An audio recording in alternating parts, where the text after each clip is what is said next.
À l'occasion de la journée scientifique du cadre, sous le haut patronage du maire ad intérim de la ville d'Ouvira, une conférence débat a été organisée dans la ville d'Ouvira sous le thème Uzalendo entre les sens et le sens. Un atelier d'échange qui s'est déroulé dans les assises de la salle polyvalente de la mairie d'Ouvira a réuni les différentes couches des élites scientifiques de la ville et territoire d'Ouvira. C'est le tour de l'élite intellectuelle, c'est-à-dire du monde scientifique. Il s'est observé que les intellectuels, bien l'élite, vraiment est quasiment absent dans l'appropriation de ce qui se passe dans sa cité, dans sa société. Et surtout dans notre campagne, nous sommes en train de nous approprier le terme Uzalendo. Uzalendo signifie celui qui aime sa patrie, son pays. Mais il s'est fait à ce que ce mot aujourd'hui est utilisé à tort et à raison. Puisque tout simplement, on n'a pas eu suffisamment de temps à pouvoir contextualiser ce mot-là, lui donner du sens, lui donner du contenu. Et d'origine swahili, ce mot signifie, Wazalendo signifie, c'est lui qui aime sa patrie. Mais quand on voit les comportements de ceux-là qui se sont appropriés effectivement ce mot-là, quelque part là, ça commence à se dénaturer. Alors, nous, en tant que responsables de la cité, représentants de l'État, nous avons vu comme devoir qu'il faudrait ce que ce terme-là, qui est réellement aujourd'hui la réponse à ce qui manque à la République démocratique du Congo, parce que quand on voit ce qui se passe avec nos ennemis, s'ils étaient des Wazalendo, ils ne feraient pas ce qu'ils sont en train de faire.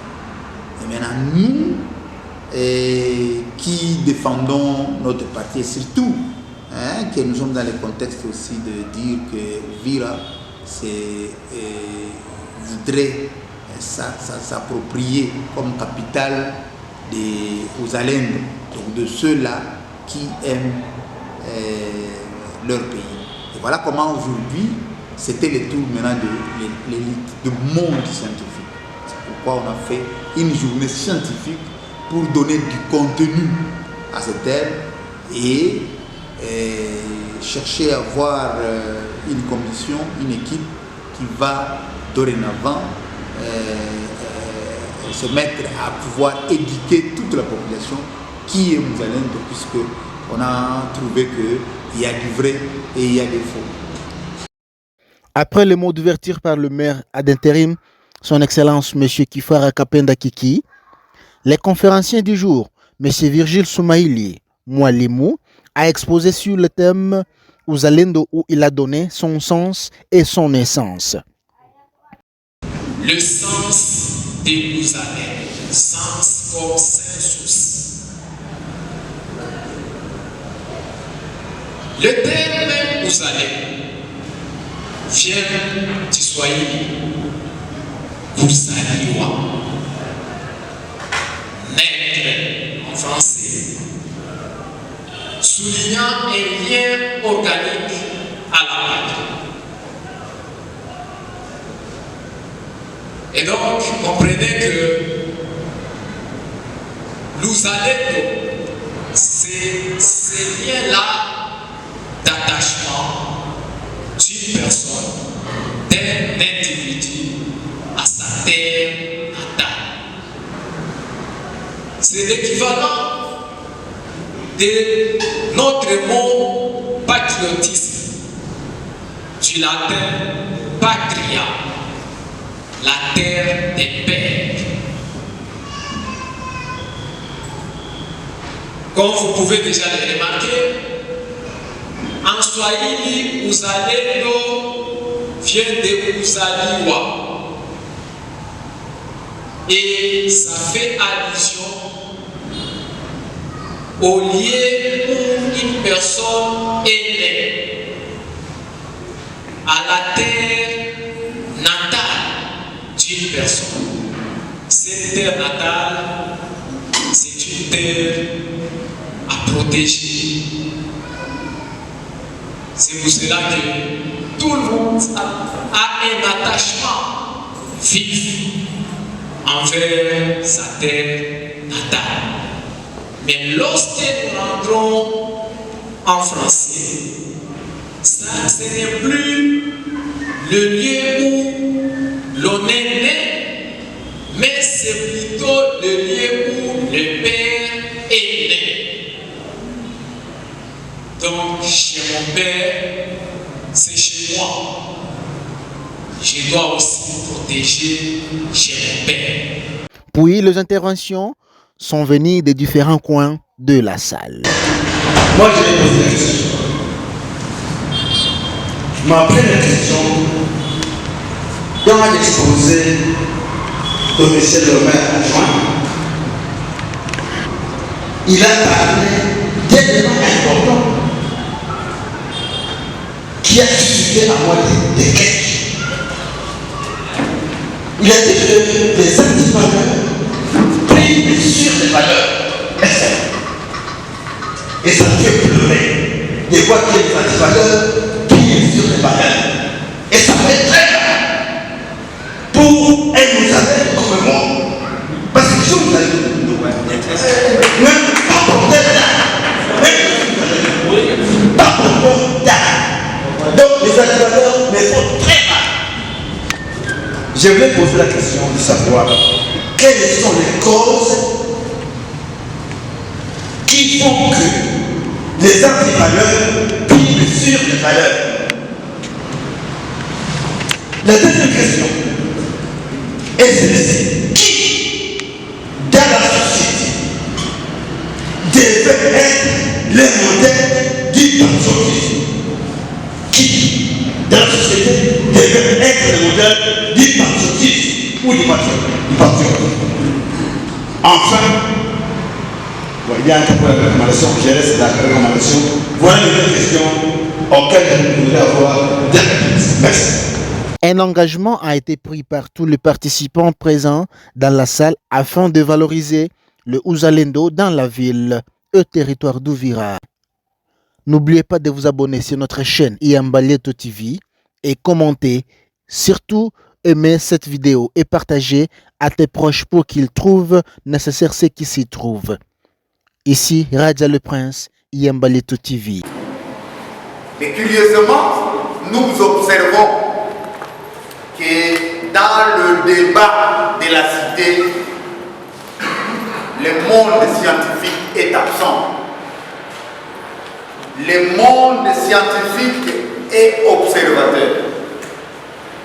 J'ai eu il y a seulement une année, toujours dans le cadre de ce mois de juin, où on célèbre le mois anniversaire de notre indépendance, qui nous sert souvent des moments un peu particuliers pour réfléchir d'où nous venons, où nous sommes et où nous allons. Alors, je profitais de ce moment, étant que je fais l'intérim ici, dans la ville d'Ouvira, de vouloir associer le monde scientifique pour qu'ils réfléchissent afin de savoir quel est réellement son rôle. L'autre fois, quand j'avais invité l'élite dans une réflexion, c'était quelque part, j'avais pris l'exemple dans la Bible de Jésus-Christ qui parlait que, je ne me rappelle plus le verset, mais ceux qui lisent la Bible le savent. Jésus-Christ dit ceci: l'œil est la lampe du corps. Et si l'œil ne joue plus son rôle, quel devient le corps? Il voulait dire l'œil est parmi les membres du corps, mais il a voulu spécifier les rôles de l'œil dans le corps, puisque c'est l'œil qui guide tous les corps, plutôt tous les corps. Imaginez-vous un aveugle, pour qu'il puisse se déplacer, il a besoin de quoi? Il a besoin qu'on puisse les tenir, il ne voit pas. Mais tandis qu'un voyant, il voit et c'est là où il est en train de partir. Et il comprit Jésus-Christ dit que quand l'œil ne joue plus son rôle, c'est tout le corps qui est foutu. Et moi, j'ai pris exactement cet exemple, je l'extrapole à ce qu'on appelle l'élite. L'élite, c'est celui qui voit, soit par une expérience, soit par des connaissances apprises. Et c'est là où aujourd'hui on parle du monde scientifique. Par expérience, on peut parler des arts, puisque l'accumulation des expériences crée exactement des connaissances. Et c'est au travers de ces connaissances qu'un homme ou une société peut savoir quelle direction prendre. Mais aujourd'hui, tellement que la société est presque dans la rue, les caractéristiques, ce qui nous caractérise aujourd'hui, vous sentez que ce sont les antivaleurs qui ont pris place aux valeurs. Puisque quand on parle de science, on voit les valeurs. Et quand les valeurs sont perdues et que les antivaleurs prennent place sur les valeurs, automatiquement, ça reflète cet adage de Jésus-Christ qui dit que quand l'œil ne joue pas son rôle, ne fonctionne pas, c'est tout le corps qui est perdu. Alors, aujourd'hui, on a voulu exactement qu'on puisse réfléchir par rapport à la situation que nous sommes en train de traverser.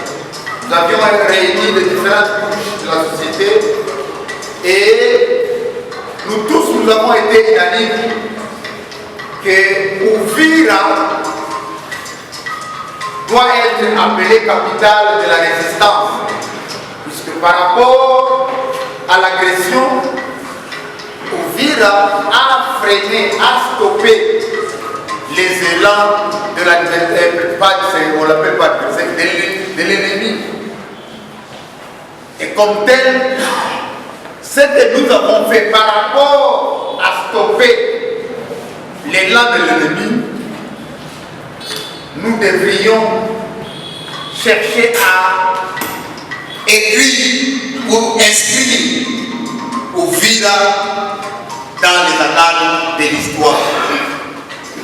Comment nous pouvons écrire Uvira dans les annales de l'histoire si nous-mêmes, Uvirois, propriétaires d'Uvira, nous sommes distraits?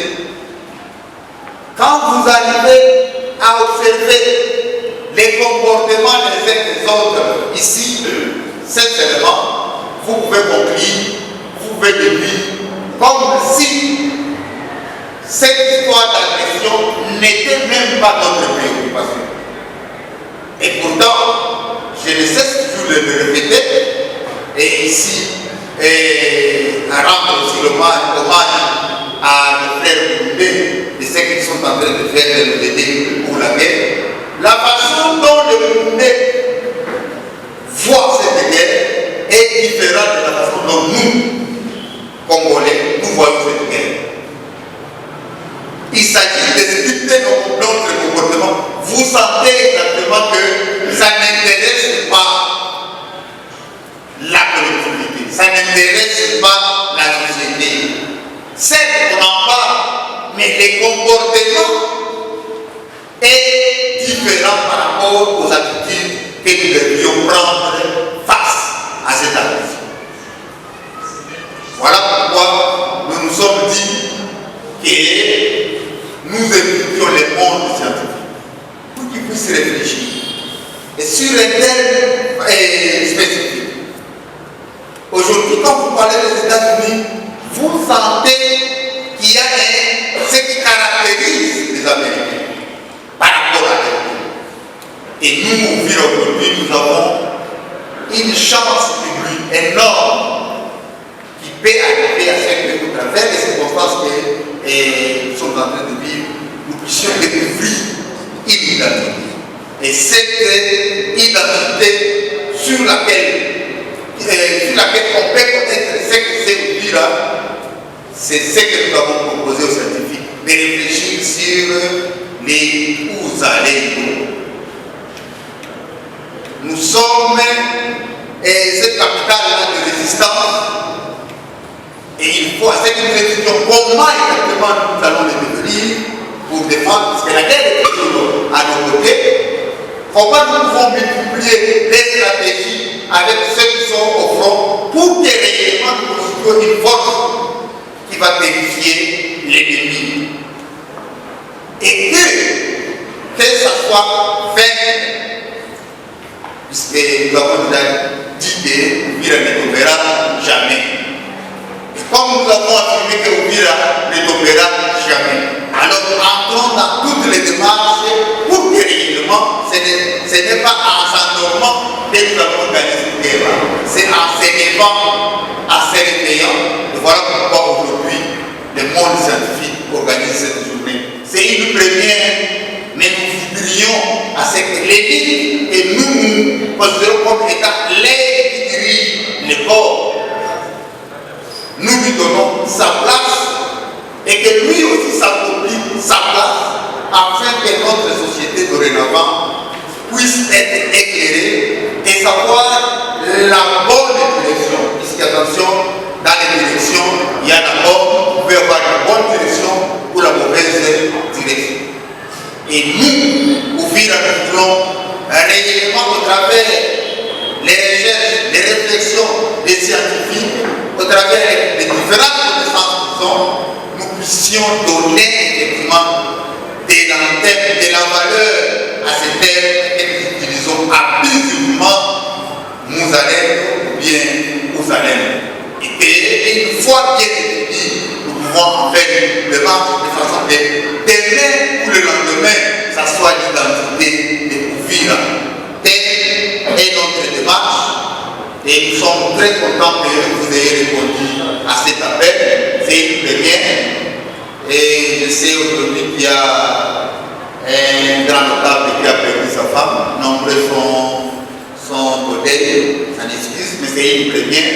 Mais je voulais que cette première, nous puissions voir les archives.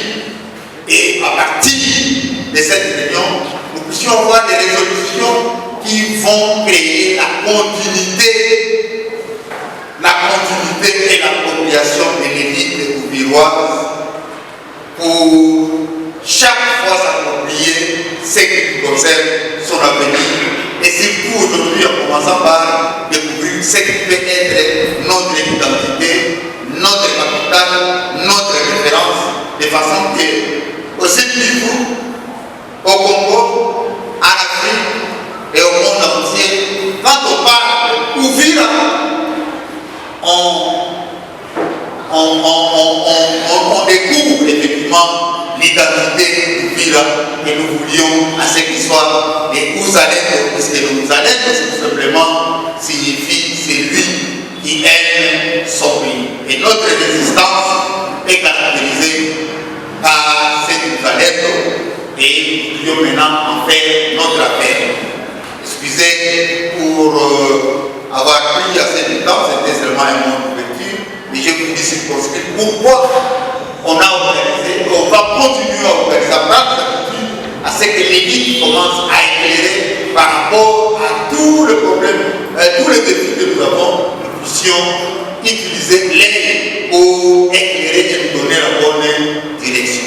C'est ainsi que je déclare ouverte cette tiennent cette journée scientifique d'aujourd'hui et je souhaite bon succès à ces assises. J'ai dit, je vous remercie. Le sens de Jérusalem, sens comme sensus.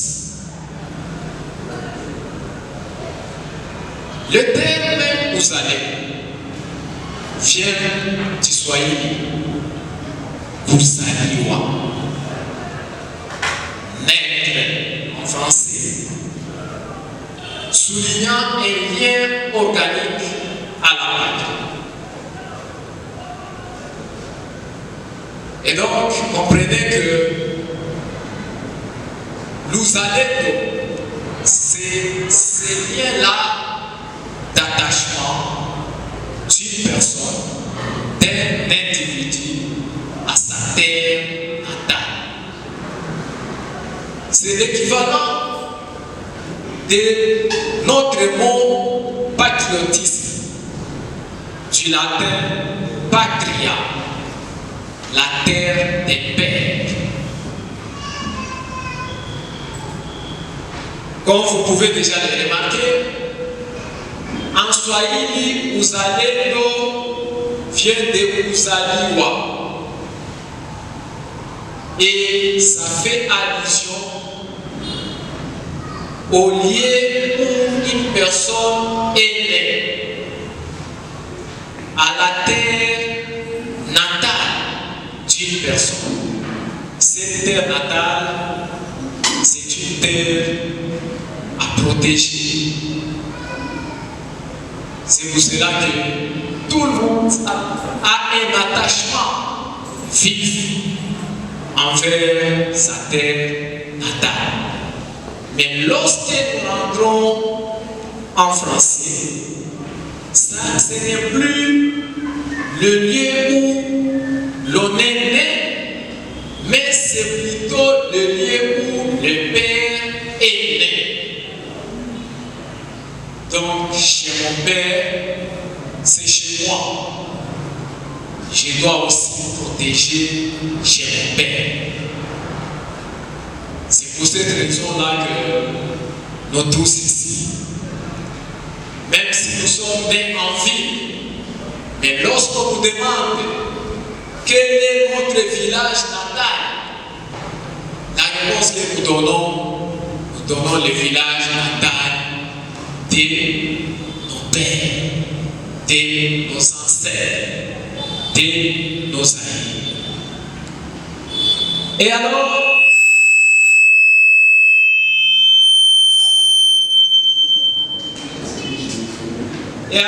je disais, nous allons dans son sens noble, désigne donc l'attachement profond à la nation, la volonté de défendre sa souveraineté, de contribuer à son bien-être, de respecter ses institutions et ses concitoyens. Dans les discours officiels, notamment au Kenya, en Tanzanie, mais aussi ici chez nous, à l'est de la République démocratique du Congo, où le Swahili est beaucoup plus parlé, l'Uzalendo est souvent présenté comme une vertu civique. Il justifie les cérémonies nationales et les hymnes. Il fonde les curricula scolaires. Ici, s'il faut placer un petit commentaire, nous avons tous vu que le patriotisme est enseigné, que ce soit à l'école primaire, à l'école secondaire, comme à l'université. On y revient parce qu'il est repris dans les programmes, dans les curricula de notre enseignement, qu'il s'agisse ici au Congo comme ailleurs. L'Uzalendo est également présenté comme moteur d'unité et de cohésion. Mais cette vision symbolique est idéalisée entre tension avec les réalités concrètes, car derrière les mots, le vécu est souvent dissonant. C'est tout le monde qui se dit Muzalendo, c'est tout le monde qui se dit patriote. Mais lorsque nous essayons d'effriner les actes, les pratiques, le vécu de tous, on ne voit presque pas ces Muzalendo là. Et là où on en trouve, c'est peut-être dans une moindre mesure. Passons alors à notre deuxième point. Si le premier point était le sens, S-E-N-S, du latin sensus, notre deuxième point est l'essence. Cette fois-ci, c'est E-S-S-E-N-C-E.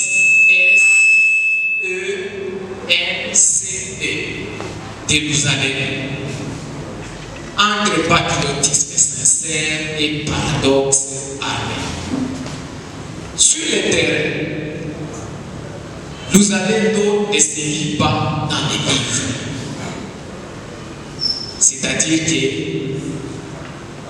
qu'on ne va pas dire qu'on est Muzalendo, qu'on est patriote, parce qu'on a lu, on a appris la définition du patriotisme dans un livre. Et donc, on ne devient pas patriote par la lecture. Mais c'est dans les actes. Et les actes sont observables. On doit voir que l'on est réellement Muzalendo ou pas par ses actes. C'est dans les corps, mais dans les douleurs quotidiennes. Et là, le paradoxe apparaît clairement. Depuis 2002, sous l'impulsion de l'État congolais lui-même, le terme Muzalendo a été attribué à des groupes armés patriotiques formés pour contrer l'offensive du M23.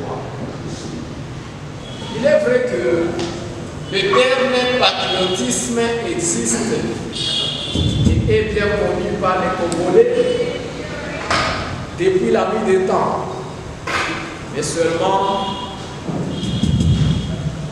utiliser sur ces termes swahili n'était pas fréquent, n'était pas d'usage ici chez nous. Et ce terme a beaucoup plus émergé en 2022 lorsqu'on l'a attribué à ces combattants issus des groupes armés.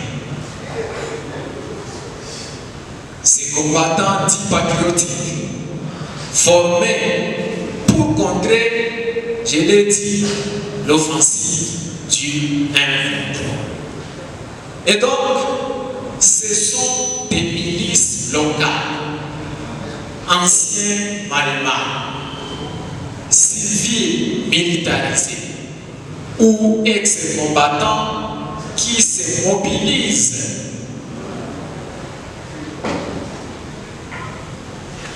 dans une logique de défense du territoire national.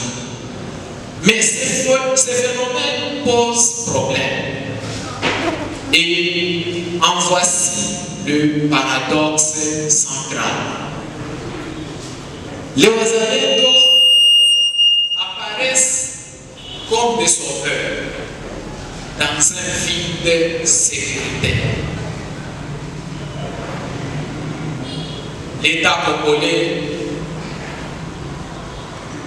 est qualifié d'État fragile, où il existe beaucoup d'endroits dans ces pays où on ne sent pas l'autorité de l'État. Soit que l'autorité de l'État est totalement absente, soit qu'elle est faible. Et c'est là où cette situation a permis l'émergence d'une gouvernance alternative, où le peuple commence à se prendre en charge lui-même.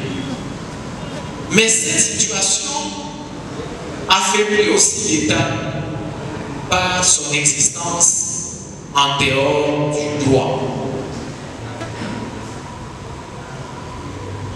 D'un côté, les Wazalendo répondent à une vraie menace. Ils incarnent une résistance populaire que l'armée régulière, parfois défaillante, n'assure plus. Ils redonnent espoir à des populations abandonnées.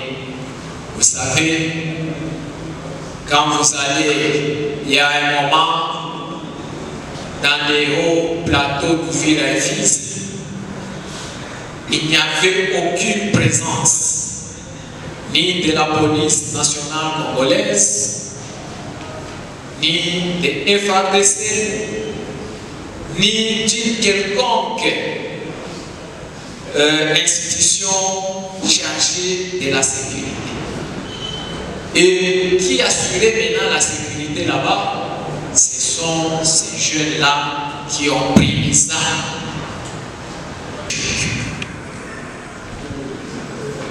Certains commettent des abus ou alimentent des conflits interethniques.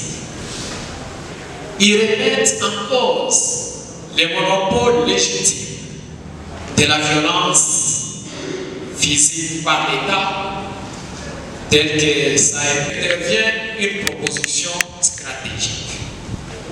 L'intégration de la réserve armée de la défense, RAD. En intégrant la RAD,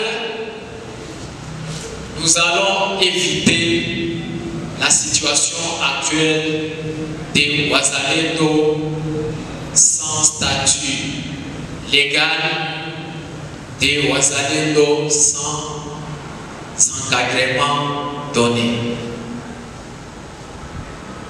Cette idée consiste, comme je le disais, à encadrer également les combattants patriotes volontaires, à créer un statut officiel pour eux au travers de cette structure auxiliaire de défense, à assurer leur formation, désarmement progressif et réinsertion dans les dispositifs de développement local. Toutefois, cela ne peut être possible qu'avec un minimum de la volonté politique des dirigeants. Car on peut créer la RAD, mais s'il n'y a pas d'accompagnement de cette RAD, nous allons observer un statu quo. Rien ne va changer. Rien ne va changer et ça sera un éternel recommencement.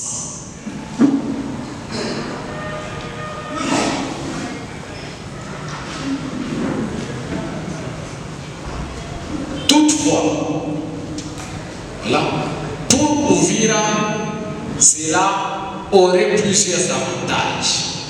C'est-à-dire que en encadrant les Wazalendo, l'avantage peut être à la fois chez les Wazalendo et chez toute la population d'Uvira.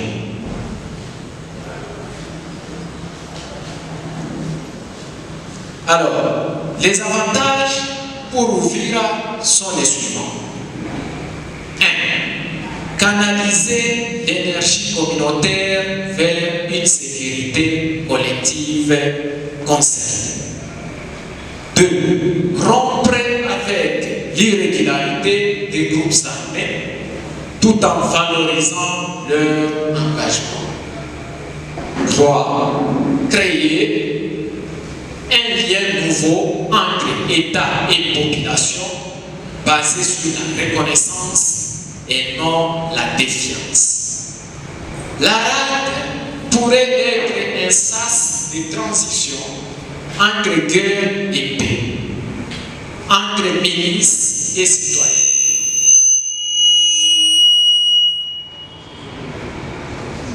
Elle valoriserait les porteurs d'Uzalendo sincères, tout en les détachant des logiques identitaires et clientélistes. La question que nous sommes en train de nous poser chaque fois ici, la question qui alimente chaque fois nos débats, est celle de savoir, est-ce que les Wazalendo, ceux-là que nous appelons Wazalendo, ceux civils qui ont porté les armes, sont-ils des vrais patriotes? Si oui, est-ce qu'ils sont les seuls à l'être?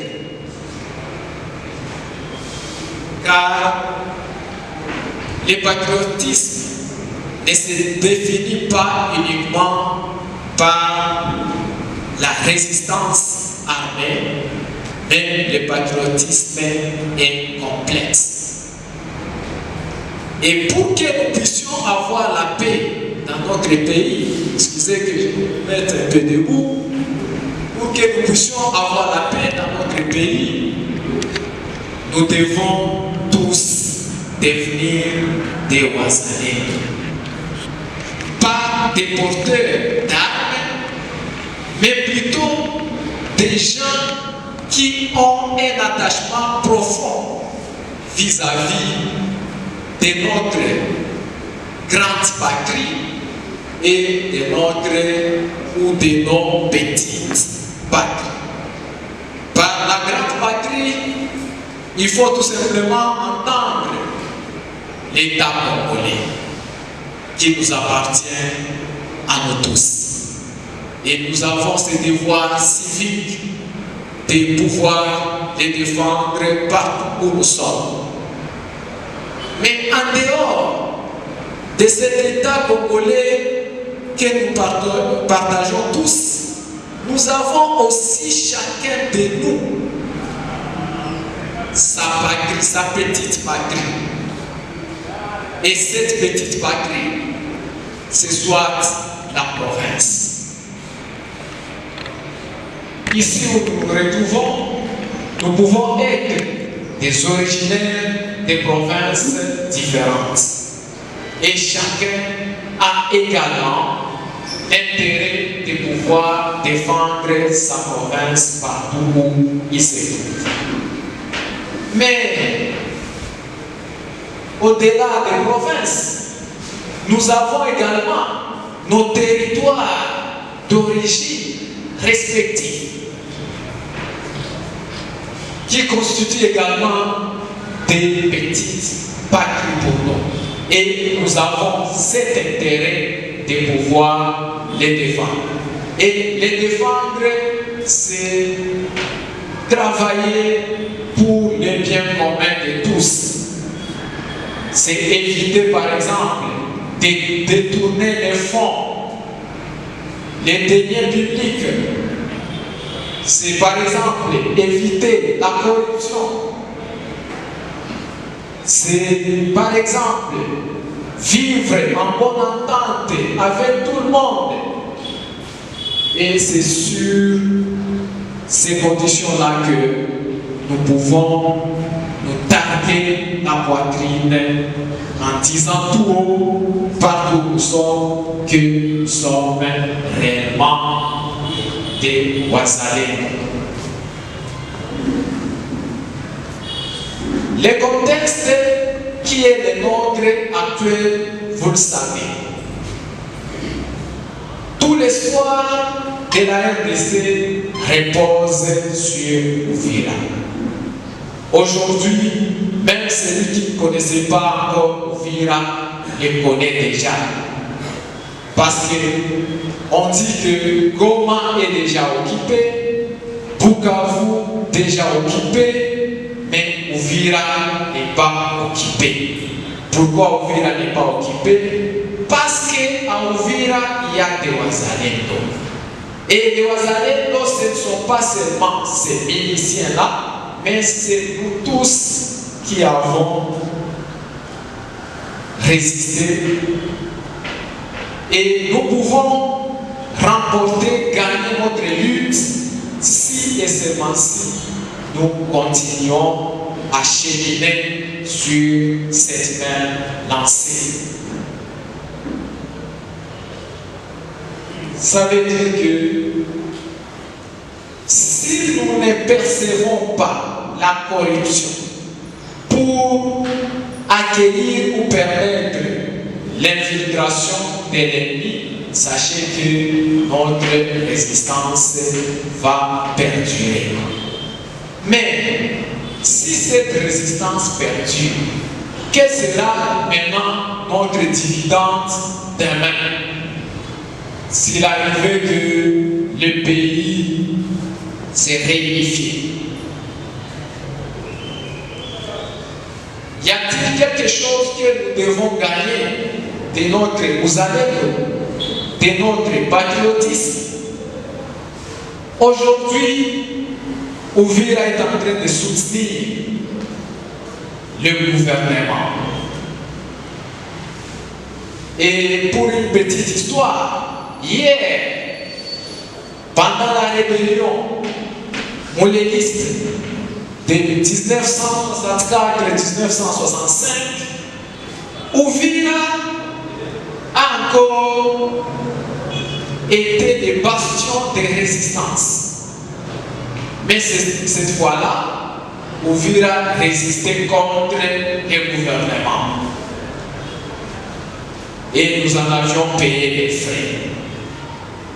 Parce que quand le gouvernement a repris tous les territoires nationaux, nous qui étions résistants, nous en avons souffert. Et c'est pour cette raison-là que nos deux territoires d'Uvira et de Fizi qui avaient résisté contre l'armée nationale congolaise de l'époque sont restés pendant des dizaines d'années sans aucun développement. Les dirigeants avaient dit, vous, comme vous avez résisté, et alors vous n'aurez rien et n'espérez rien de nous.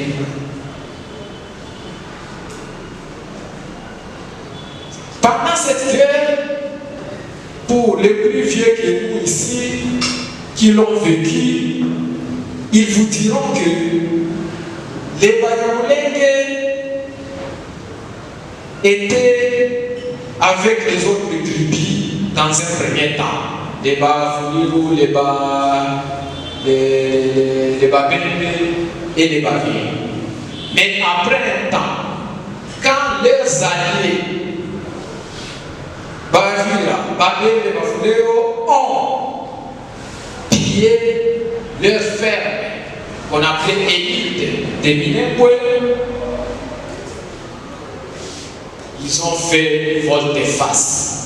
Et ils ont tourné vers l'armée nationale congolaise avec Mobutu à sa tête.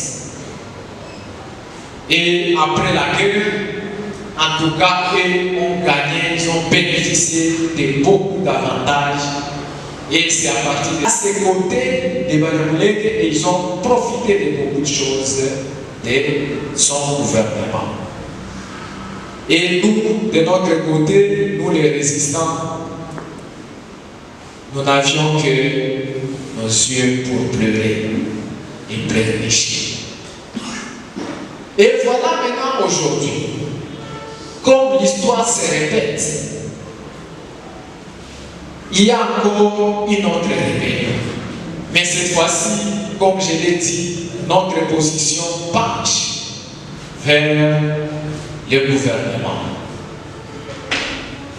Et donc, si nous parvenons à gagner cette guerre, ça signifie que nous aurons aussi des choses à revendiquer demain auprès de notre gouvernement.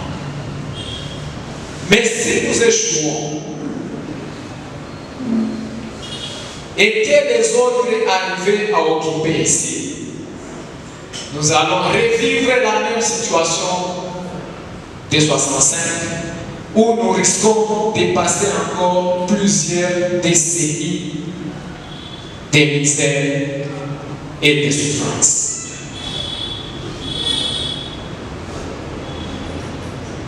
Que celui qui a des oreilles pour entendre, entende.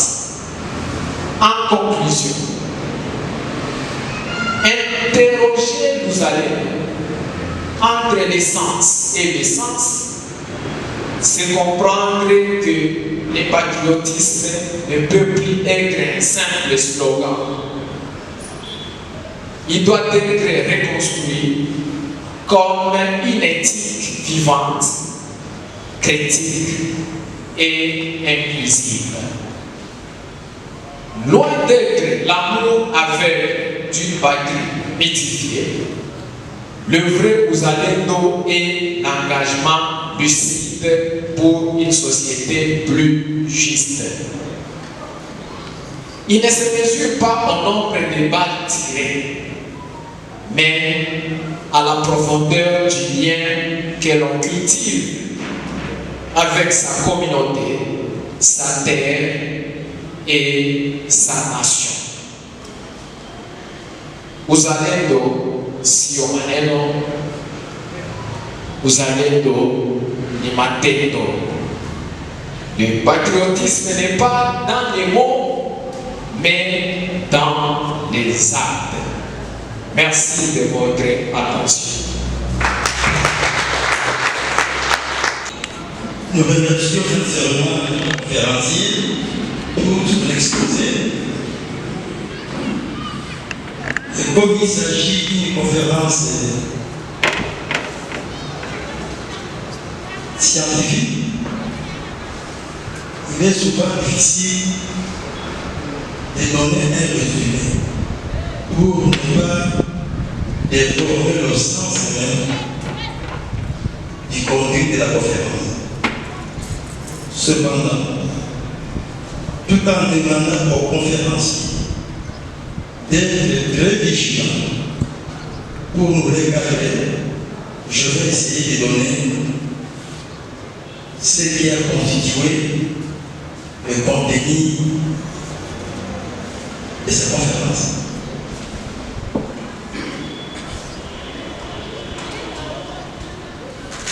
Dans le premier point, il a parlé du sens. S, parce que les deux termes se confondent, si on veut le prononcer. Il a commencé par le sens, Mahani, de Uzalendo. Il a dit, l'Uzalendo n'est pas seulement une idéal civil, mais actuellement pour Uvira, Uzalendo devient une posture militaire.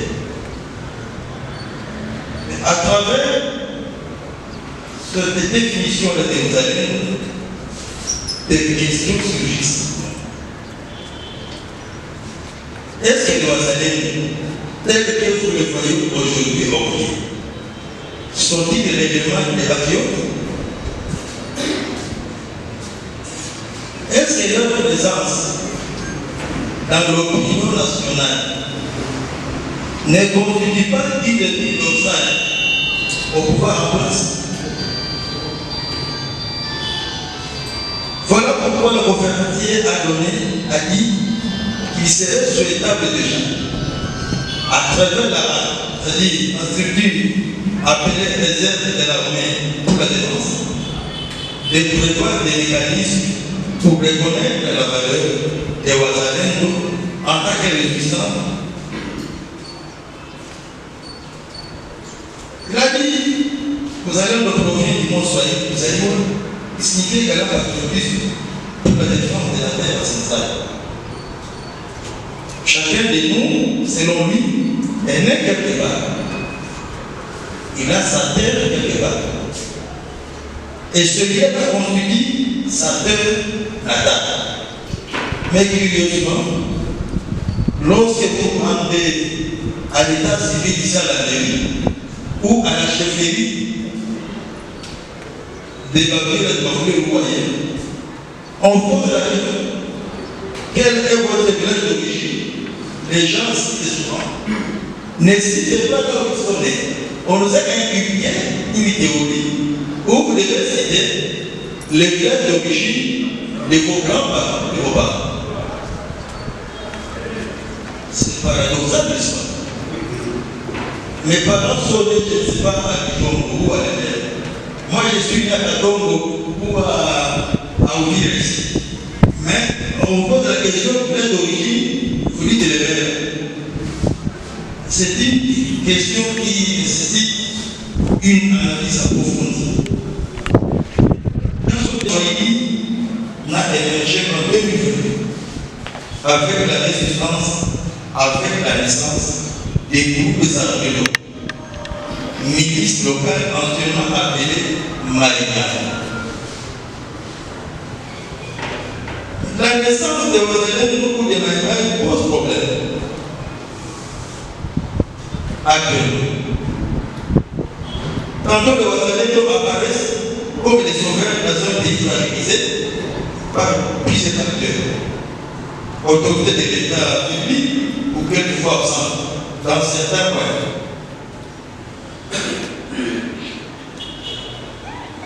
Les Wazalendo répondent à une préoccupation majeure de la population.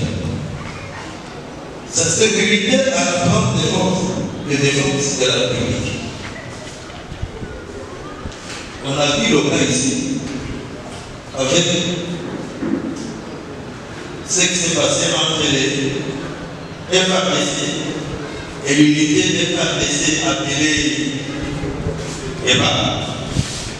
Ni d'aider la descente de ce Wazalendo ici, nous ne serions pas dans cette salle, n'est-ce pas?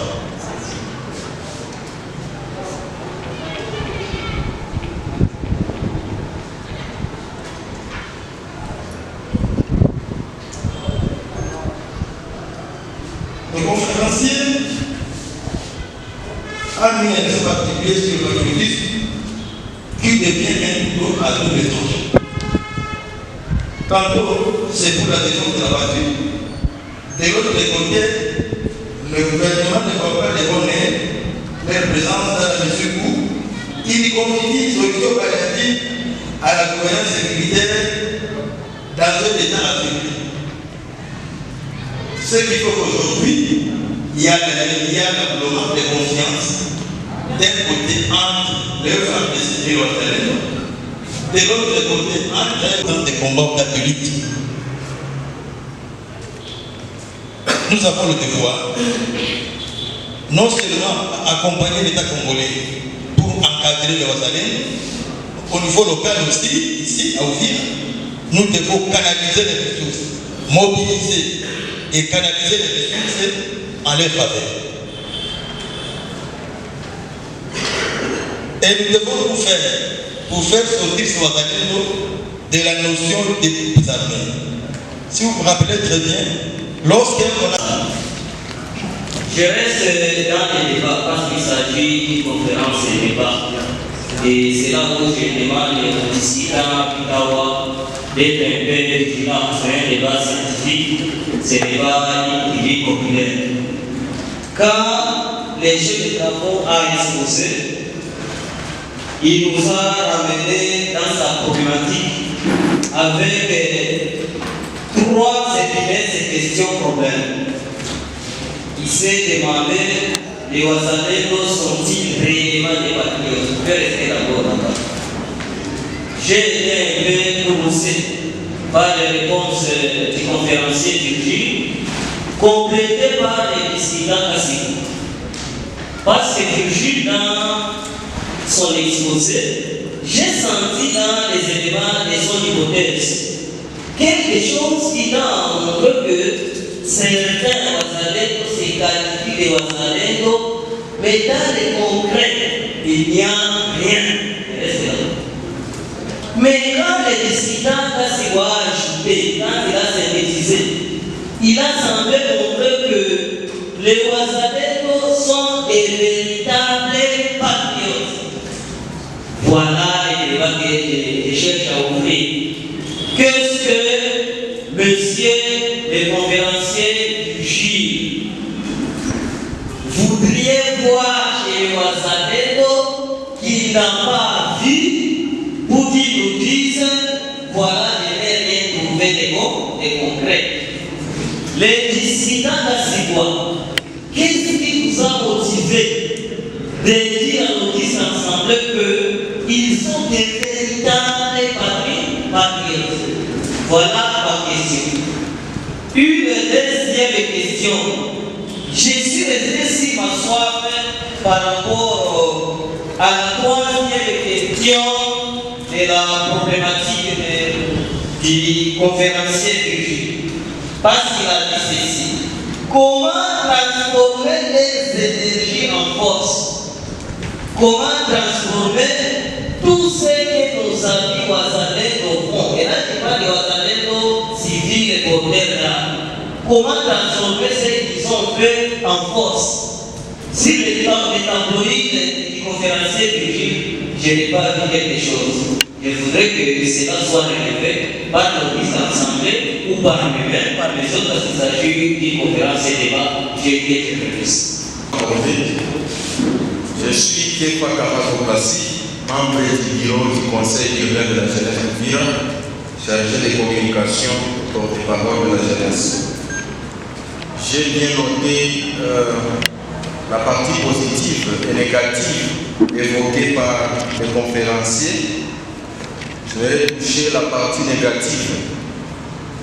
Quand vous avez soulevé les erreurs commises par les Wazalendo dans la ville, notamment les kidnappings, les cachots illégaux, les cas de personnes tabassées, ainsi de suite. Alors, est-ce que ça sera un avantage pour la population quand certains Wazalendo ayant commis des actes de banditisme soient intégrés dans la rade que vous avez proposée comme solution? Alors, la deuxième question, nous savons que certains groupes armés, oui, vous avez évoqué la partie positive et négative des Wazalendo intégrés dans cette rade. La seconde question, nous savons que certains groupes armés ont été créés, entre parenthèses, par certains politiciens. Et aujourd'hui, ces groupes armés sont appelés des Wazalendo. Alors, vous pensez que les généraux autoproclamés Wazalendo, qui auraient déserté dans le FARDC, ne pouvons plus déserter aussi dans la rade? Merci. Ma question, elle est directe. Monsieur le conférencier, par rapport au mot Mousalé, pensez-vous réellement que ces mots auront un sens lorsque l'article 58 de notre Constitution a toujours été violé? Je ne sais pas si vous avez enlevé le contenu, mais la disposition dispose ceci, permettez-moi l'autonomie, que les richesses de la République démocratique du Congo doivent profiter à tous les Congolais et l'État a l'obligation de les répartir équitablement. Mais est-ce que c'est ce que nous vivons? Et ma dernière question concerne la question de la justice. Les Wazalendo porteurs d'armes, parce que c'est tout ici chez nous, nous savons aujourd'hui que quand on parle de Wazalendo, on voit seulement que c'est lui qui est porteur d'armes. Et beaucoup se sont camouflés pour même salir l'image. Et moi je me pose la question, est-ce que ces Wazalendo porteurs d'armes sont conscients que la justice existe et s'ils sont là pour aider l'État congolais, est-ce qu'ils respectent les lois congolaises? Merci. Moi, c'est Marcel Babibouzoïza. Je me suis d'abord conférencier pour cette conférence de loi qui a organisée. Et si on regarde très bien son exposé, il a bien exposé, mais seulement nous avons aussi quelques préoccupations. J'ai bien entendu parler des résistants que nos parents ont résisté pendant la période mouléviste 64 et 65 et les Banyamulais qui combattaient du côté du gouvernement. Certains ont bénéficié du dividende à l'époque de Mobutu. Alors, comme l'histoire se répète, l'arrière nous prenait la question de notre pays par le mouvement de 3 mars. Et Uvira, fils de notre territoire, vient encore de résister contre cette agression. Alors, je voudrais savoir, est-ce que pour que Uvira, fils, puisse aussi bénéficier de cette super dame, faudra-t-il laisser que ces gens viennent encore ici pour que nous puissions aussi nous retrouver? Ça, c'est ma première. Ou soit résister jusqu'à la fin. Que notre gouvernement puisse maintenant récompenser nos deux territoires face à cette résistance. C'est ça les questions que je voulais seulement poser. Merci. J'ai une question et j'ai une crainte. Je commence par la crainte au niveau de l'équipe pédagogique. Je crains que la séance ne puisse pas chuter aux idéaux, aux objectifs. Je me pose la question, c'est une conférence scientifique, un point de presse,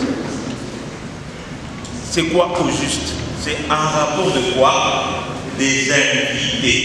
Lorsque vous avez une activité, la première des choses, sélectionner vos invités qui auront le même niveau d'entendement de l'échange.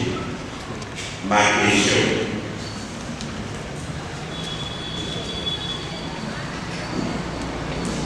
Merci de ce travaux, merci pour le exposé. Ma question est la suivante. Pensez-vous ou rassurez-vous que le participant à la conférence scientifique d'aujourd'hui ont le même niveau d'analyse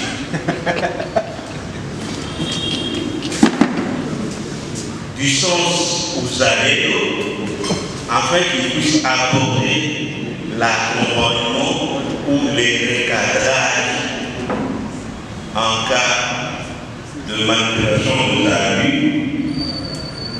Est-ce que selon ces participants sont-ils neutres dans ces conseils aux allées?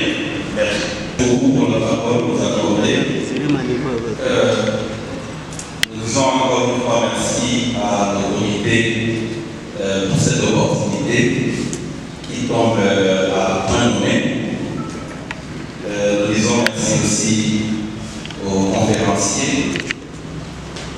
Nous avons suivi avec brillant votre exposé et nous avons retenu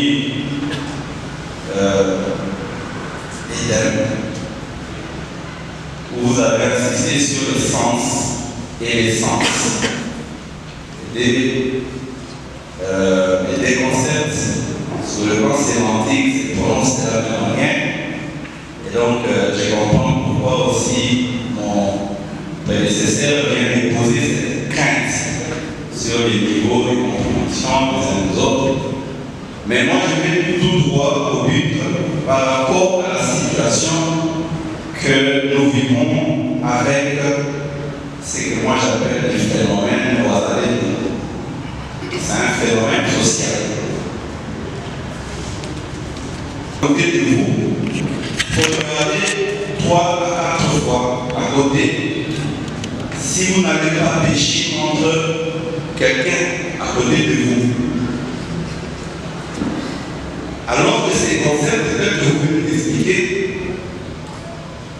ce n'est pas le contraire du patriotisme. Mais quand on parle de Ouazalendo aujourd'hui, ça fait peur.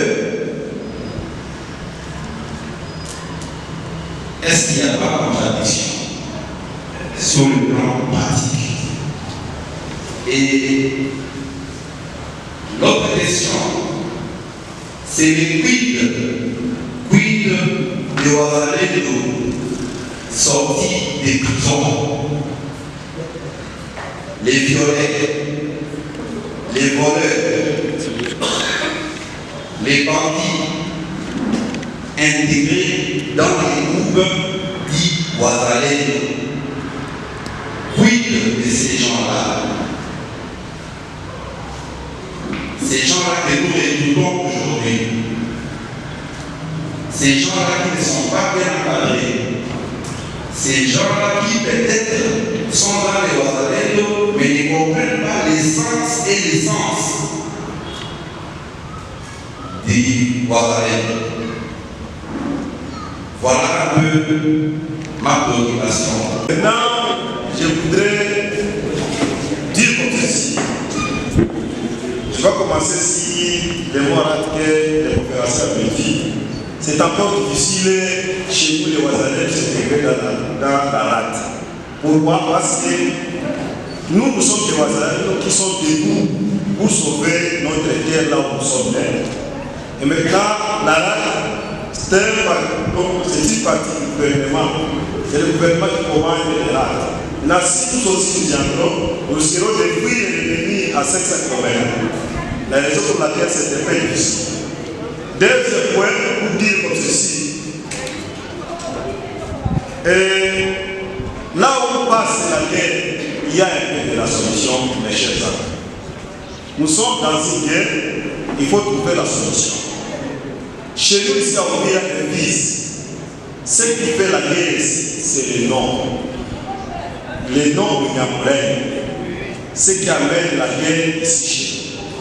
Et comme nous sommes déjà dans la guerre, je voudrais qu'on peut changer ce nom à propos de cette guerre, puisque aucun Congolais qui avait attribué à ses amis-là ce nom de Nyamulène, ils sont autoproclamés. Maintenant, et comme nous sommes dans la guerre, celui qui veut la paix prépare la guerre. La guerre est déjà préparée, nous sommes dans la guerre. Et quand il y a la guerre, là où la guerre passe démolie, après avoir abîmé, il y a la construction de nouveau. Maintenant, nous sommes nombreux ici de faire une lettre qu'on va déposer à l'IHI auprès du ministère de l'Intérieur de la Défense en disant que les gens de vie refusent catégoriquement les noms Nyamulène dans leur territoire pour vivre à l'église. Si ces gens continuent à s'appeler de la manière, ils seront poursuivis comme les uns. Ça, c'est notre part comme deuxièmement, oui, la question qui est là, c'est ceci. Je dois faire un peu.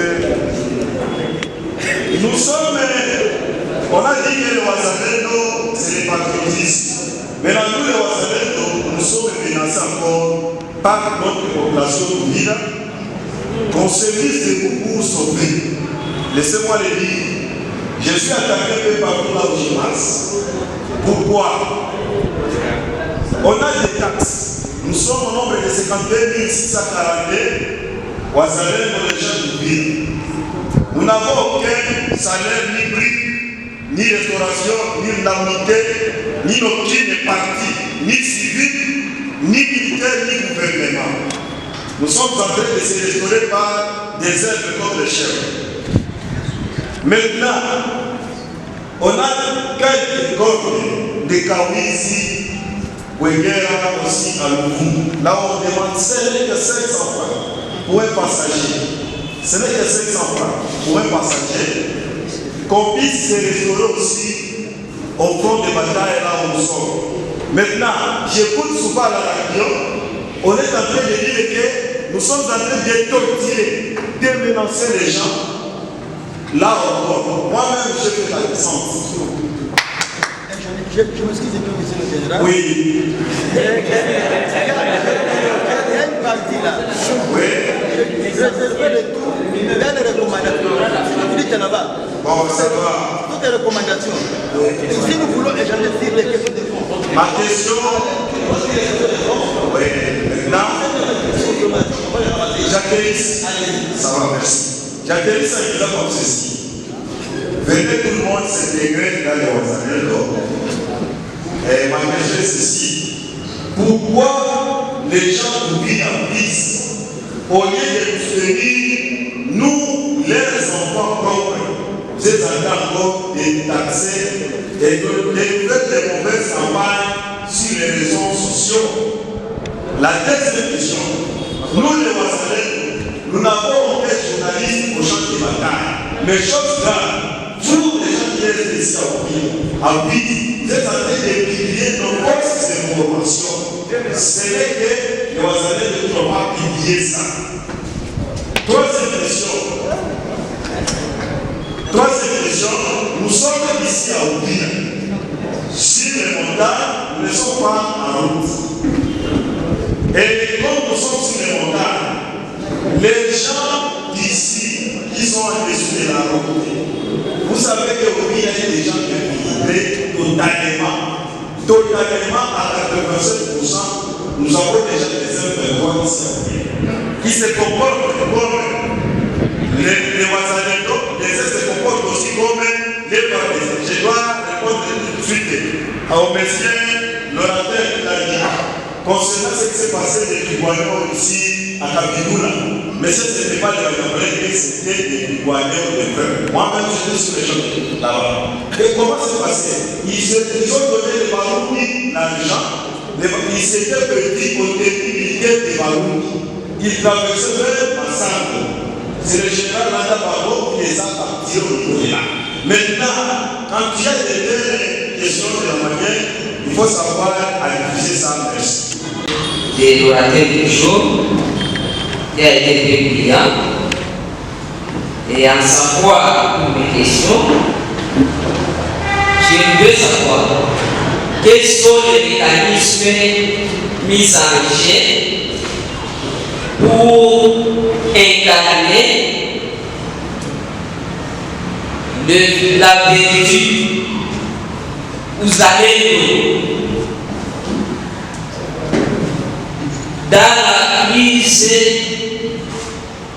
ou dans les rangs des autorités politico-administratives et militaires qui souffrent d'une crise de patriotisme où vous allez gagner. Parce que nous l'avons constaté que de Munagana à Kamanyola, parce que si cela est arrivé, c'est parce qu'il y a une crise de patriotisme que vous allez donner. C'est inconcevable.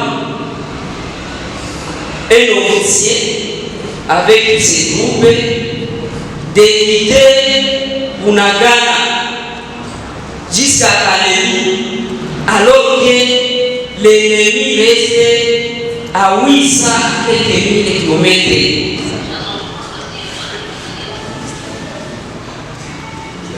Et bien alors, il faudra aussi m'éclairer pour cette question.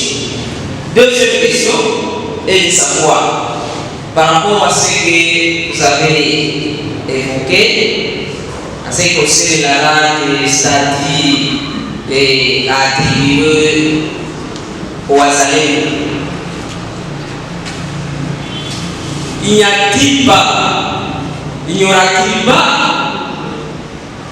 un paradoxe selon les prescrits de la disposition de l'article 190 de la Constitution de la RDC qui dispose que nul ne peut, sous peine de haute trahison, organiser des formations militaires, paramilitaires ou des milices privées ni entretenir une jeunesse armée. Est-ce qu'il n'y a-t-il pas là-dessus des paradoxes? Pour la troisième question, que faire pour que les Wazalendo puissent avoir une considération d'intérêt national, régional, international, dans la mesure où ils sont dans les oubliettes, on les met peut-être en dernier lieu. Mais dans votre exposé, vous avez montré que les Wazalendo, c'est-à-dire ceux qui sont dans les Wazalendo armés, combattent à côté des FARDC, alors qu'ils se retrouvent dans les premières lignes des fronts. Mais on les met en dernière place. Voilà, dernière place. Alors, je voudrais savoir quant à ceux, car on est en train d'intégrer les agresseurs, on leur donne les places de choix dans les compagnies régionales, nationales et internationales, et que peut-être c'est ceux qui ont été dans le gouvernement, étant gouverneur, ministre, député, je ne sais pas qui, officier militaire, mais et bien d'autres qui sont même encore dans le gouvernement, qu'ils soient militaires. Quelqu'un a tendance de se lever. Oui, je l'ai dit. A tendance de se lever en s'opposer, qu'il soit chef d'état-major. Je n'en parle pas de chef d'état-major actuel. Oui. Il est officier, n'est-ce pas, commandant et chaud. Zone de défense, secteur. Et que peut-être le ministre. Mais il a tendance de se rallier au pays agressé, au mouvement qui mène l'agression au gouvernement. Posez la question. Voilà, pour citer, est-ce que les Wazalendo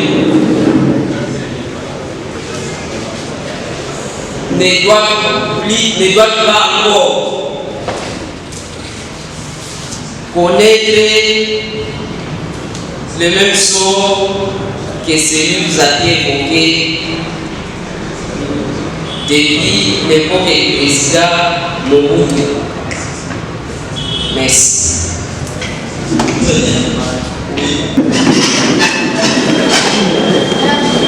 Je salue d'abord tous les intervenants qui ont précédé. Ma question, c'est une question de conscience qui sera posée à chacun de nous dans la salle. Qu'est-ce que, en tant qu'intellectuel, qu'est-ce que nous avons déjà fait ou qu'est-ce que nous sommes en train d'envisager faire pour renforcer, vous savez, aussi le front en vue de consolider la résistance? Ça, c'est ma question qui se pose à chacun de nous. Je voudrais pour finir saluer en passant les maires de la ville faisant intérim, les maires adjoints faisant intérim, et pour sa résistance, puisqu'on l'avait côtoyé durant des moments difficiles, et on a vu combien de fois il a résisté. Sinon, s'il n'avait pas résisté, tout le monde serait en train de regarder Uvira au profil ou en profil, en distance même. Monsieur le maire, tous les chapeaux, ce n'est pas n'importe qui, puisqu'il y a les hautes autorités qui étaient déjà débranchées. Et Kinshasa savait que la ville d'Uvira était déjà assiégée par les rebelles. Puisque chacun était dans sa maison en train d'attendre le meeting d'M23. Moi, je n'étais pas dans la maison. J'ai dit, nombreux étaient dans leur maison en train d'attendre les M23 venir faire le meeting. Voilà cette résistance que nous sommes en train de vouloir développer ou consolider fera à ce que les Wazalendo récupèrent même les entités contrôlées par les rebelles ou les 23 qui vous en remercie. C'est une conférence de débat. Je ne suis pas venu pour poser la question. Je suis venu contribuer. C'est une conférence de débat. J'ai dit ceci. Un patriote ne peut pas détourner même aucun franc. Est-ce qu'on est au niveau de la vie? Dans les modalités de recrutement des agents ici, au niveau de la mairie, est-ce que la semence du patriotisme se sent dedans? Parce qu'on ne doit pas aborder des concepts qu'on ne fait pas. Il faut qu'on comprenne l'essence du patriotisme. Où allez on nous a dit de s'enrôler. Oui, on est là. Il y a des gens qui sont là. Est-ce qu'il y a une motivation? Tu me donnes l'arme. J'ai une famille. Je passe toute la journée en train d'accompagner mon chef. On le voit. Au soleil, ils passent, ils font des défilés. Est-ce que le soir, ils apportent quelque chose à la maison et tu donnes à cette personne-là une arme? C'est pourquoi les criminologues ont situé la cause du crime dans les mauvaises conditions de vie. On a distribué les armes aux Alendo, mais il n'y a pas de motivation. Et puis qu'est-ce que cela signifie? Et puis on vient nous parler de patriotisme. Merci. Je pense que c'est ça. C'est une question que je m'adresse à toutes les autorités, même à ceux qui ont organisé cette conférence. S'ils sont des vrais Ouazalais. Je crois bien que nous sommes en conférence débat. Je pense que je n'ai pas des questions cadenassées, mais quand même j'aimerais réagir un peu. Parce que je suis venu avec un grand retard, je m'excuse pour ça, mais quand même, dès mon arrivée, j'entendais parler du patriotisme. Et depuis mon arrivée, on abordait cet aspect sur les contextes de guerre. Est-ce que le patriotisme peut être seulement analysé dans son contexte de guerre? Je pense que non. Je pense qu'on allait même aborder le patriotisme dans un autre contexte. Et ça devait commencer au niveau central. Parce qu'une mauvaise politique tue le patriotisme. Dans ce pays, actuellement, il y a une catégorie de personnes qui peuvent faire l'objet de poursuites et une autre catégorie ne peuvent pas faire l'objet de poursuites.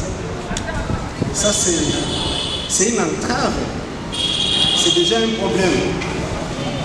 Mais aussi, par rapport au concept de patriotisme, bien sûr, le modérateur avait parlé des intellectuels.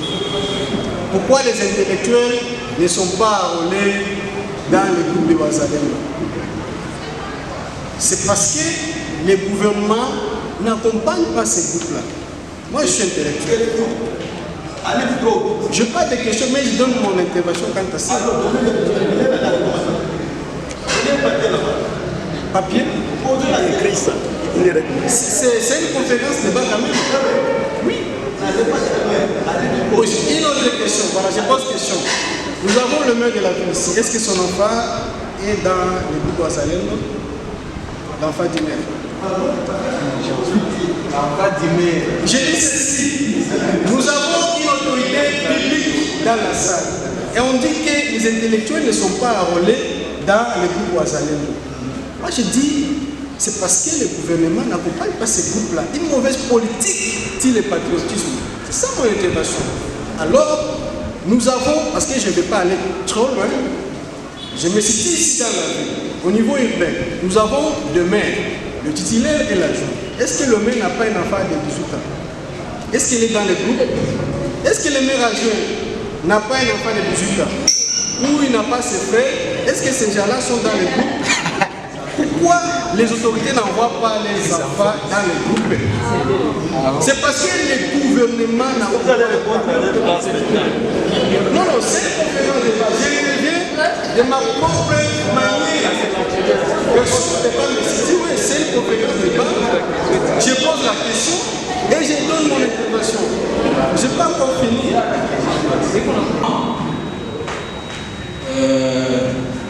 Les collègues Bernard Balogane, qui a posé deux questions, à savoir, le concept Ouazalendo est devenu redondant.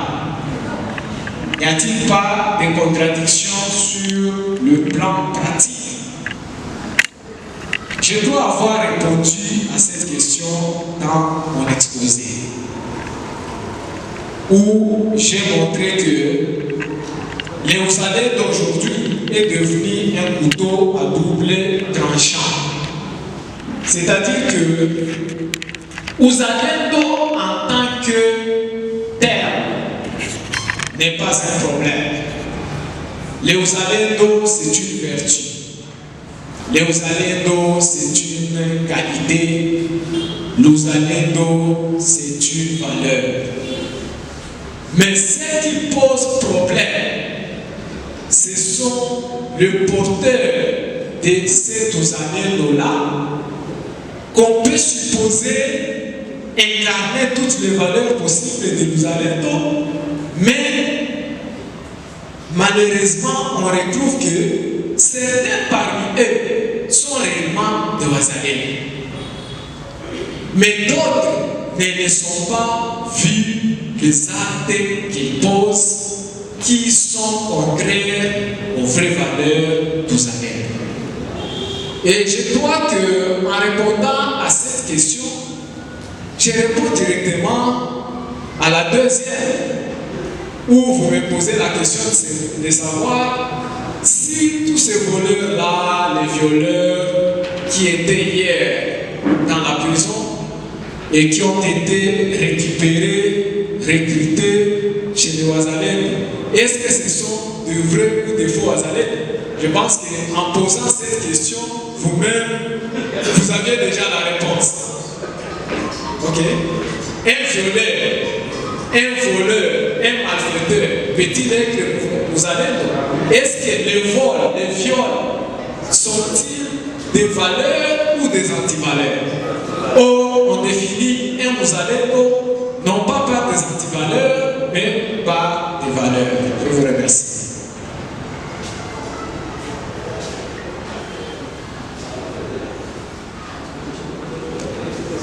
Faut-il que je poursuive maintenant avec les autres? J'essaie de remonter. Je ne saurais pas répondre à certains. Il y en a qui ont juste...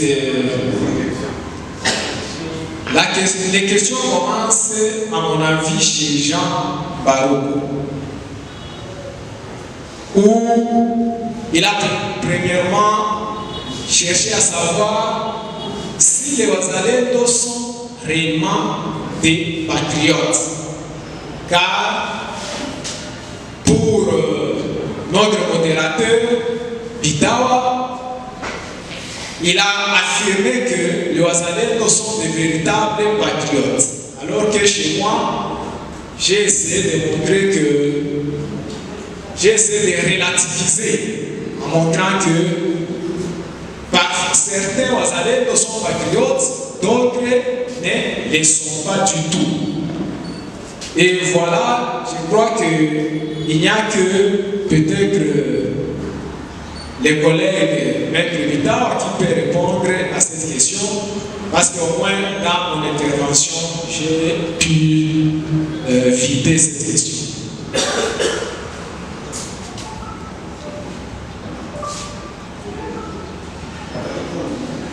Il voulait savoir pourquoi avez-vous affirmé que les Wazalendo sont des véritables patriotes.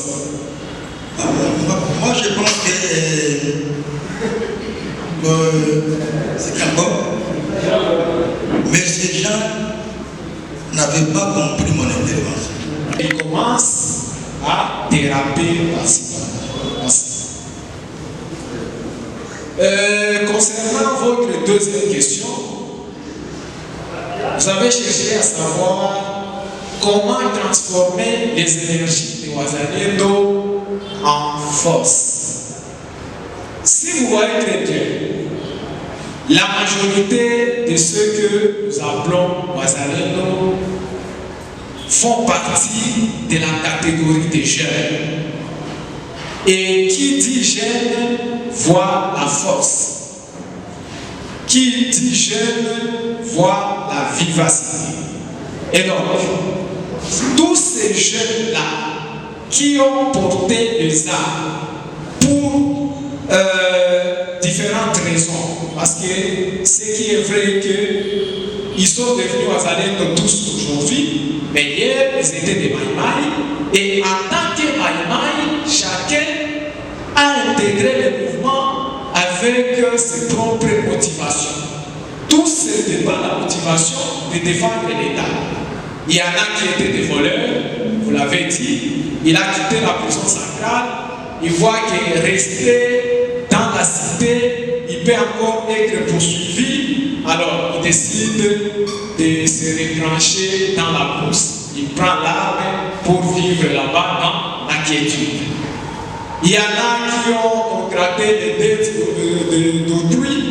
Alors, pour échapper au paiement de ces dettes, ils vont aller rejoindre les groupes armés. Et donc, les raisons et les motivations sont nombreuses et différentes. Ok?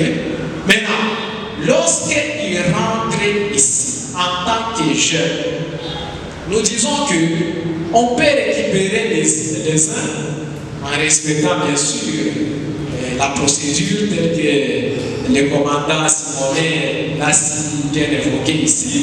Les uns peuvent intégrer RAT, mais les autres aussi on peut les encadrer. L'État peut les encadrer. Il y a quelqu'un qui a dit qu'on peut même les former en différents métiers. Et avec ces métiers qu'ils vont apprendre, ils peuvent encore redevenir utiles à la société. C'est ça une façon de pouvoir capitaliser leurs énergies là, c'est-à-dire les forces qu'ils ont, okay, pour les mettre au service maintenant de la société. Ils peuvent servir la société autrement que par les armes. Parce qu'il y en a qui commencent à utiliser ces armes pour détruire la société. Maintenant, il faut les reconvertir pour que leurs forces-là servent, soient maintenant utiles au bien de la société.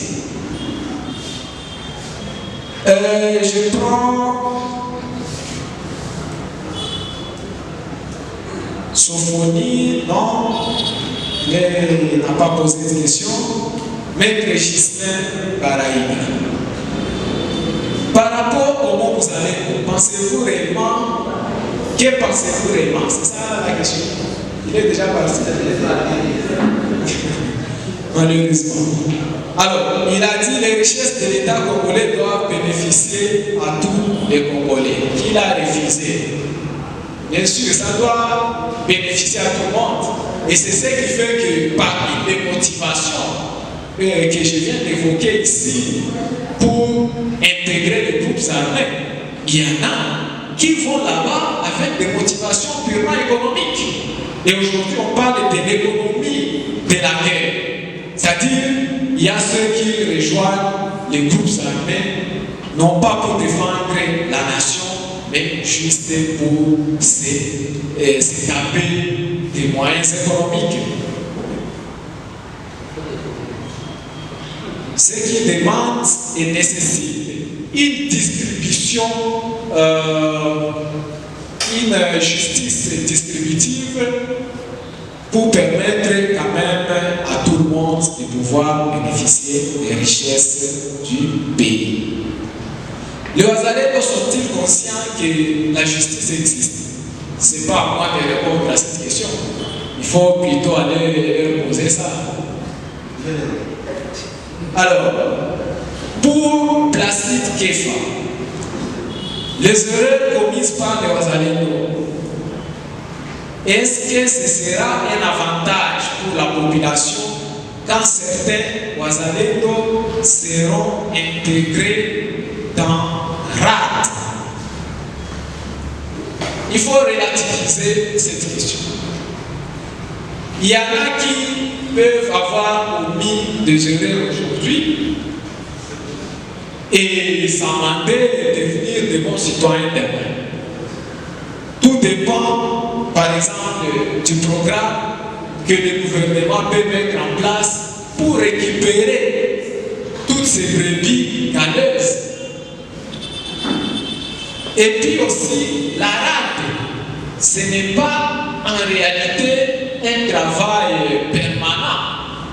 C'est-à-dire qu'ils peuvent être là, dans RAD, on connaît qu'ils sont membres de RAD, mais on ne peut que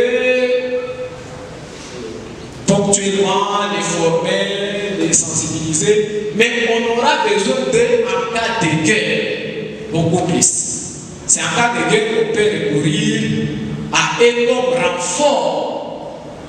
Mais également, la loi sur la rate stipule qu'on peut encore exercer cela, c'est-à-dire de continuer avec notre lutte, avec notre résistance, pour que quand cette guerre prendra fin, nous puissions aussi avoir droit au chapitre.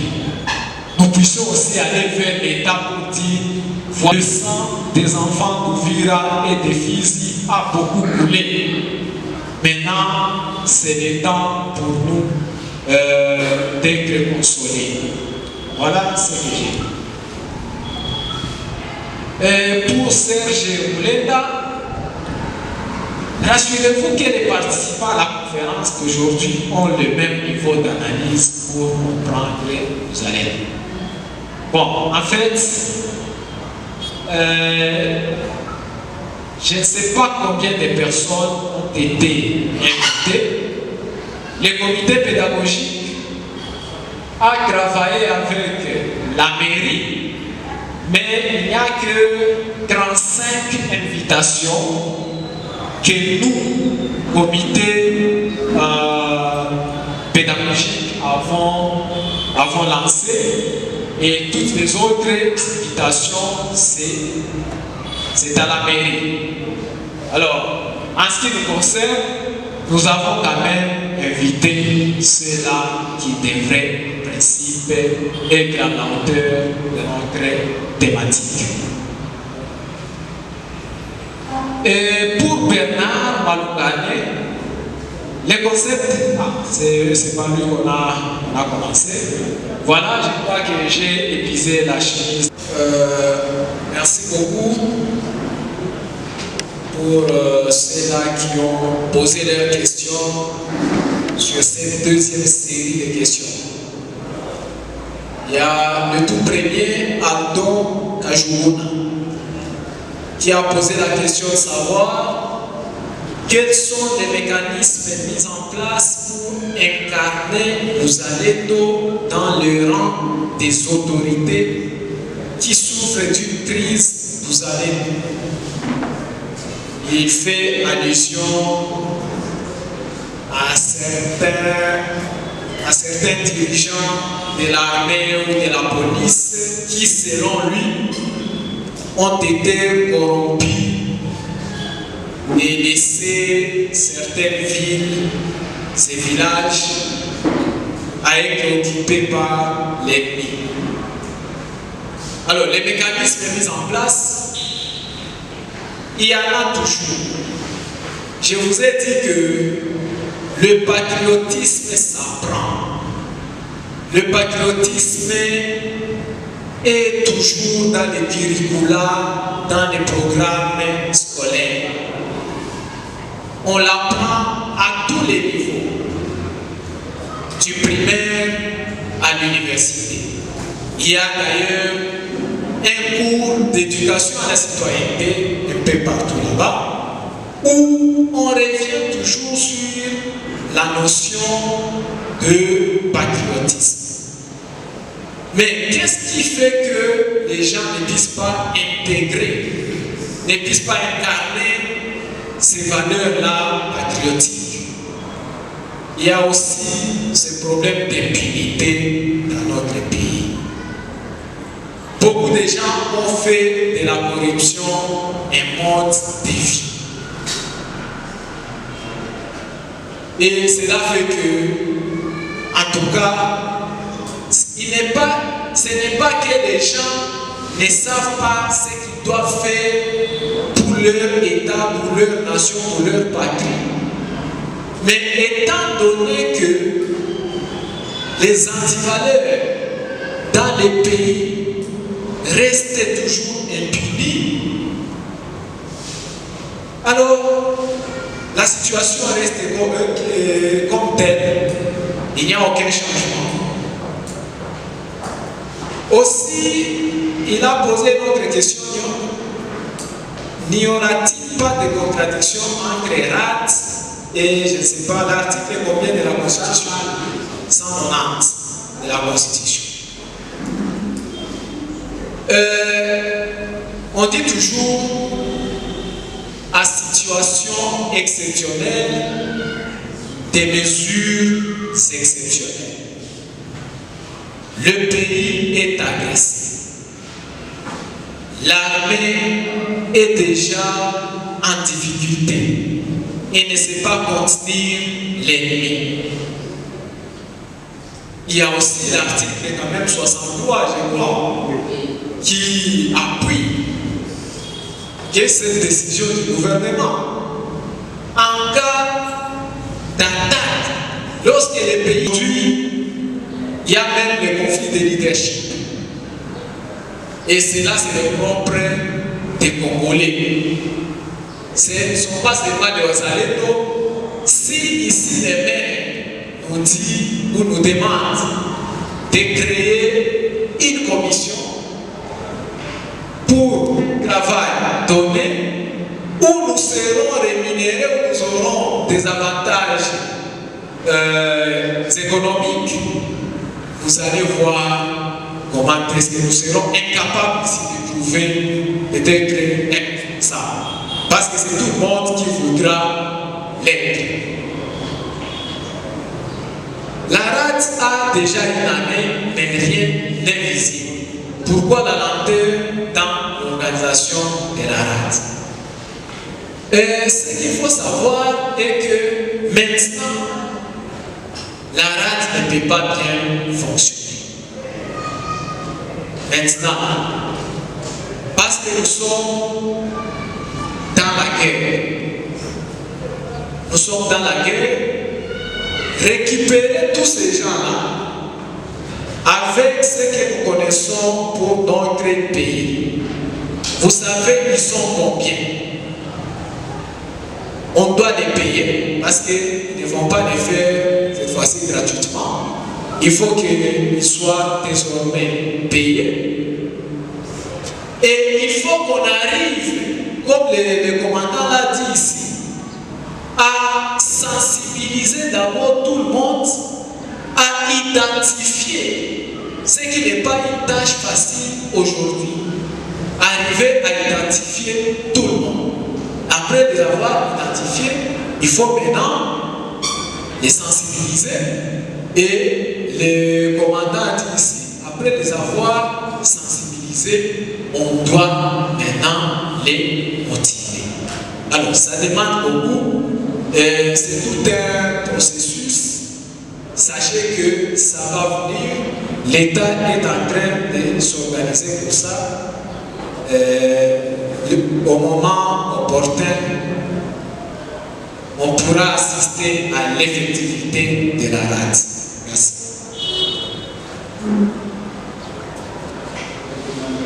Bien.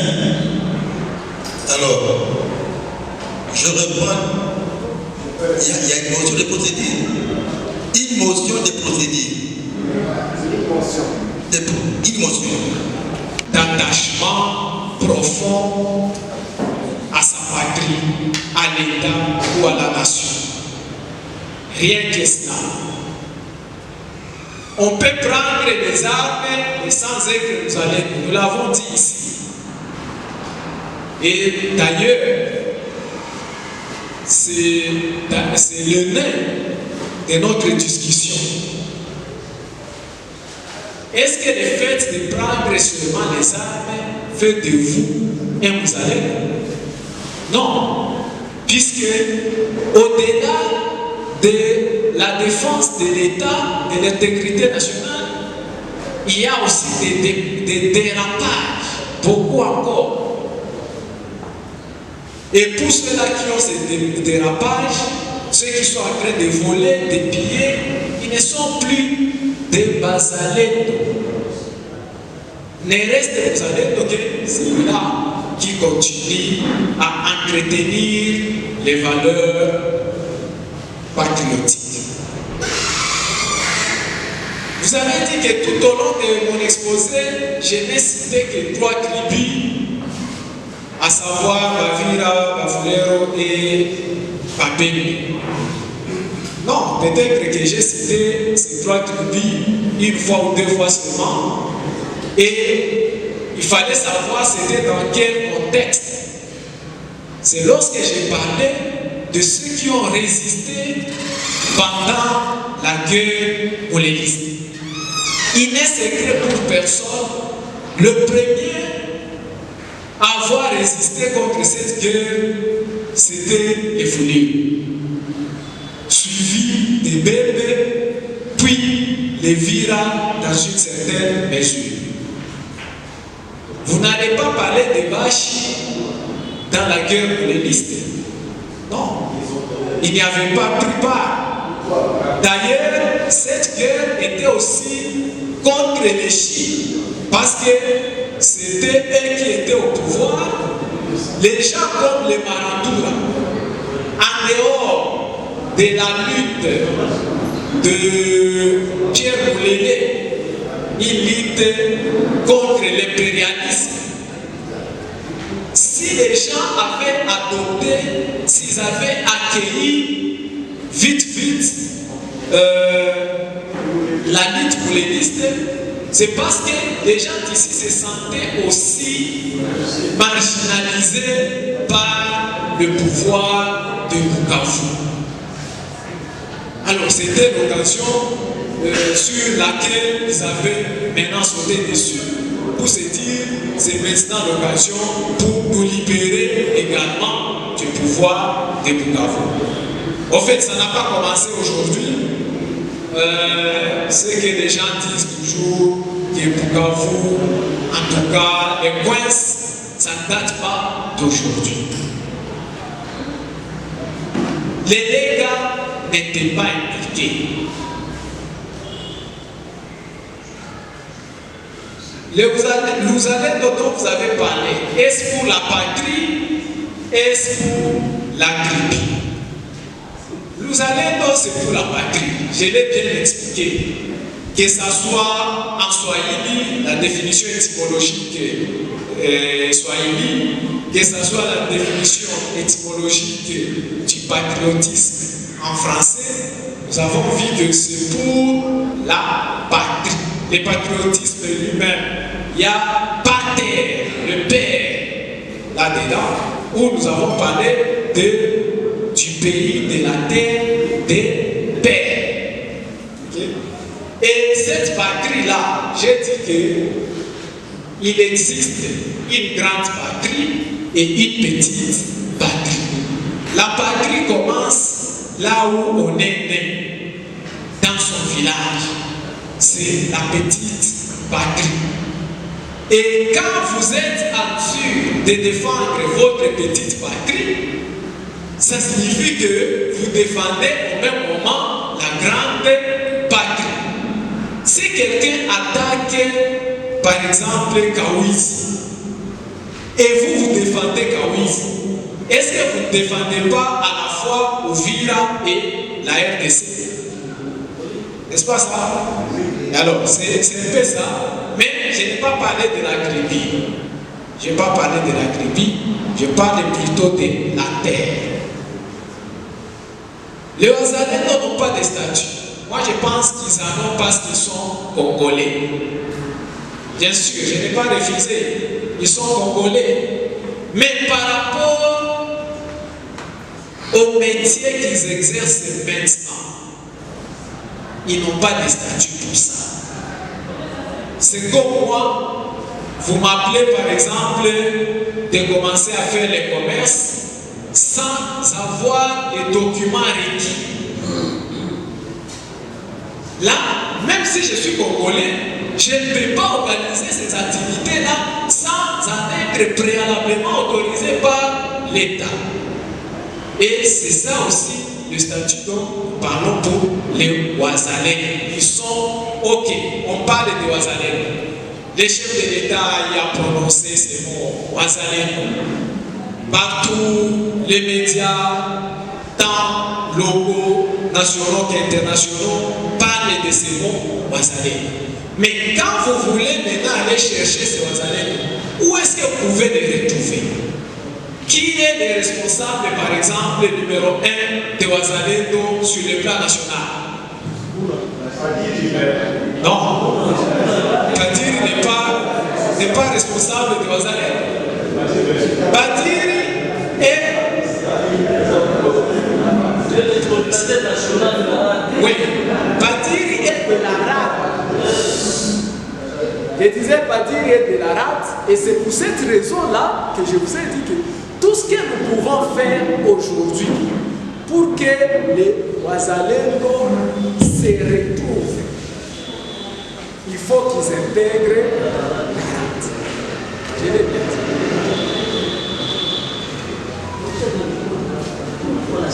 C'est grâce à la rate qu'il faut avoir un statut. Et d'ailleurs, la rate avait été créée par une ordonnance présidentielle. C'est par une loi. Moi, j'ai cette loi-là. J'ai même le décret portant mesure d'application de cette loi. Okay?